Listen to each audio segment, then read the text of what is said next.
melting incidents across multiple areas.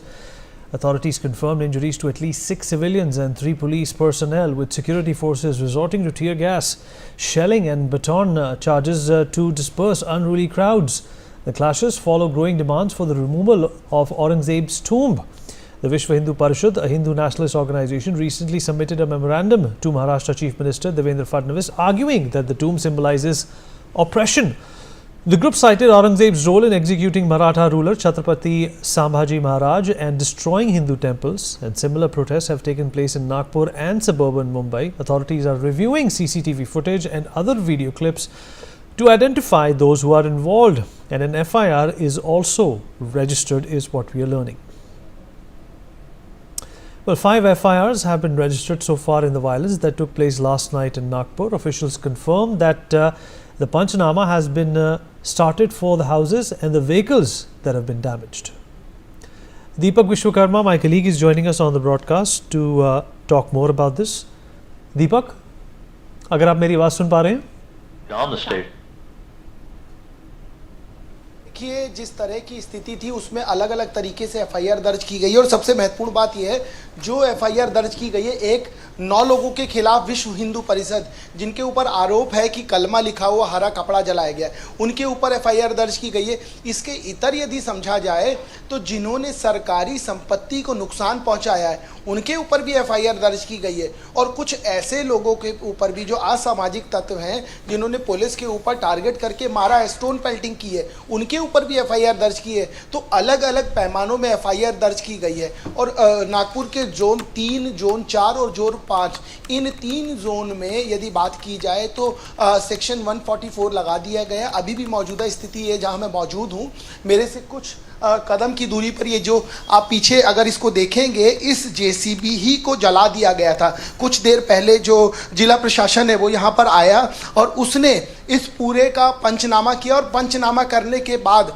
अज्ञात लोगों के ऊपर एफआईआर दर्ज कर दी गई है। इसके इतर यदि समझा जाए तो 32 से ज़्यादा ऐसे लोग हैं जिनको हिरासत में लिया गया है, सीसीटीवी खंगाले जा रहे हैं, जानकारी जुटाई जा रही है। इसके इतर यदि समझा जाए कि बहुत सारे ऐसे लोग भी हैं जिनकी जानकारी निकल के आई है कि उन लोगों को सीसीटीवी के आधार पर और जो पुलिस के मुखबिर हैं उनके आधार पर भी, अभी जैसे कुछ देर पहले जहां मौजूद हैं, क्योंकि ये पूरा इलाका है, ये 144 लगा हुआ है यहाँ पर, तो यहाँ पर अभी कुछ देर पहले एक लड़के को फिर डिटेन किया गया था। तो पुलिस सिविल में जो गांव हैं, जो घर हैं, जो गली हैं, जो मोहल्ले हैं, वहाँ पर लगातार धरपकड़ कर रही है, जानकारी जुटा रही है, और जो पुलिस के सोर्सेज हैं उन सोर्सेज के आधार पर पुलिस घरों के भीतर जाके सब चीज़ें जुटा के उसके बाद उनको डिटेन कर रही है। ये डिटेन करने की वजह यही है कि जो पुलिस के सोर्सेज जानकारी दे रहे हैं, जो उनके मुखबिरों से जानकारी मिल रही है,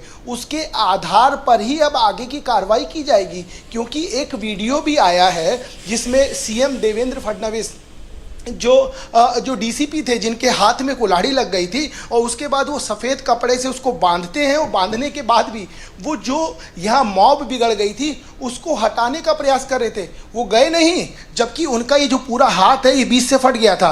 अभी उनकी स्थिति ये है कि वो अभी भी एडमिट है, और सफ़ेद कपड़ा बांध के पूरी जो उनकी वर्दी है उसमें पूरा ब्लड लगा हुआ था। उनसे देवेंद्र फडणवीस ने बात की है, तो कहीं ना कहीं स्थिति ये है कि जिसने अच्छा काम किया है उससे मुख्यमंत्री ने बात भी की है, लेकिन सवाल यही खड़ा हो रहा है कि ये सब हुआ कैसे।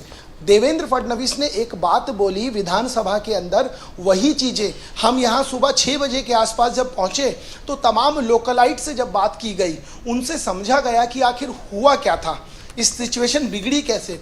तब उन्होंने बताया कि ये कोई एक दिन का मामला नहीं है, ये कोई आज नहीं रचा गया, ये बहुत पहले से, महीने भर पहले से, 15 दिन पहले से प्लानिंग की जा रही थी, नहीं तो इतने बड़े बड़े पत्थर कहाँ से आ गए।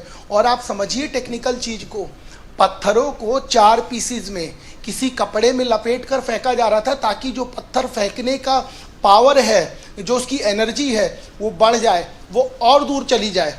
तो समझा जा सकता है कि ये कोई एक दिन का काम नहीं है। और यहाँ के जो लोकलाइट हैं जिन्होंने अपनी आँखों से देखा है, आप ये समझिए जिन्होंने अपनी आँखों से देखा है, उन लोगों के से जब बात की गई तो वो इस चीज़ को मान रहे हैं, वो इस चीज़ को बता रहे हैं कि हाँ ऐसा हुआ है। और यदि ऐसा हुआ है कि पहले से प्लांटिंग की गई, पहले से प्लानिंग की गई, स्टोन प्लांटिंग की गई, स्टोन जुटाए गए, वो आए तो आए कहाँ से इतनी बड़ी तादाद में। और यदि इस तरीके के वाहन को, ये सरकारी संपत्ति है क्योंकि मेट्रो का काम चल रहा है, यदि इस तरीके के वाहन को आग के हवाले किया गया तो इन सब के लिए ईंधन कहाँ से आया। देखिए, मैं सहयोगी को कहूँगा एक बार ऊपर दिखाएंगे, आप देखिए, आप समझेंगे कि कितनी ऊपर तक लटे गई हैं आग की, कितनी तेज ये आग लगाई गई थी। और इसी के जस्ट पीछे का एरिया है जो ये मार्क किया गया है जिला प्रशासन द्वारा, क्योंकि यहाँ पर एक टाटा सफारी गाड़ी थी जिस गाड़ी के सारे शीशे तोड़ दिए गए थे, उसको चकनाचूर कर दिया गया था। इस पूरी गाड़ी में देखिए, अभी भी यदि आप देखेंगे, मैं एक बार महावीर को कहूँगा एक बार पास लाएंगे कैमरा और दिखाएंगे, इसमें अभी भी डीजल है, इसमें अभी भी डीजल है, अभी भी इसमें डीजल है। और पानी डाल के जो स्मेल कर रहा है अभी भी डीजल है, पानी डाल के इसको वाइप आउट करने की कोशिश की गई है, लेकिन उस तरीके से साफ नहीं हुआ है। आप देखिए, ये लोहे की क्रेन, इसमें आग लग गई। आप मेरे वो दाईं ओर का हिस्सा यदि देखेंगे तो वहाँ पर जहाँ होंडा लिखा हुआ है वहाँ पर पत्थरबाजी की गई और वहाँ से कुछ लोग बाइक्स को गिराकर वहाँ से आगे की ओर भागे। तो तमाम तरह की चीज़ें हैं, लेकिन बात यही है कि इसकी प्लानिंग अगर कोई कर रहा था तो क्यों कर रहा था। और मौजूदा स्थिति ये है कि यहाँ पर अभी जो धारा 144 लगाई गई है, उन सब के बीच में नागपुर में शांति, अमन, चैन कब और कैसे लौटेगा, ये एक बड़ा सवाल है, क्योंकि स्थिति इतनी जल्दी शांत होने वाली नज़र नहीं आती। हम जब थाने में खड़े थे, यहाँ गणेश नगर का एक थाना है, हम जब वहाँ खड़े थे तो वहाँ कुछ एक विशेष समुदाय के लोग आते हैं जो हमसे बहस करने लग गए और उन्होंने ये कहा कि आप लोग गलत कर रहे हैं। तो समझना होगा कि ये जो चीज़ें हैं, ये जो चीज़ें बिगड़ी हैं, ये चीज़ें इतनी जल्दी सुलझने वाली नहीं है। उसके बाद मुख्यमंत्री का बयान, छावा मूवी की चर्चा, औरंगज़ेब की चर्चा, और तमाम लोग नागपुर वासी ये भी कह रहे हैं जो चीज़ें 300 साल पुरानी हैं, जिनको हमारे बाप दादाओं ने भी किताबों में सुना है, उसके ऊपर चर्चा क्यों करनी, उसको लेकर माहौल क्यों ख़राब करना। लेकिन राजनीति के भीतर यदि इस तरह की चीज़ें आती हैं तो उसका सबसे बड़ा उदाहरण है 35 से ज़्यादा लोग घायल हैं, जिसमें 15 से ज़्यादा पुलिसकर्मी हैं, 2 आला अधिकारी हैं जिनका एक हाथ फट चुका है, एक का पैर फ्रैक्चर है, और तमाम लोग हैं। इसके तरह आम नागरिक हैं, करोड़ों रुपए की संपत्ति स्वाहा हो गई। पूरा जो इलाका है इसमें जो रोजगार होता था, उस रोजगार में धारा 144 लगने के बाद वो बंद हो गया। तो आपको समझना होगा, यदि आप इस तरह की चीज़ों को हवा दे रहे हैं तो आप किस दिशा में ले जाना चाह रहे हैं, क्योंकि ये आज यहाँ हुआ है तो अब ये थमने वाला नहीं है। जिस तरह की स्थिति, हमने तमाम लोगों से बात की। चलिए दीपक, मैं आपके पास वापस आऊंगा, आप जुड़े रहिए हमारे साथ। In fact we also have mister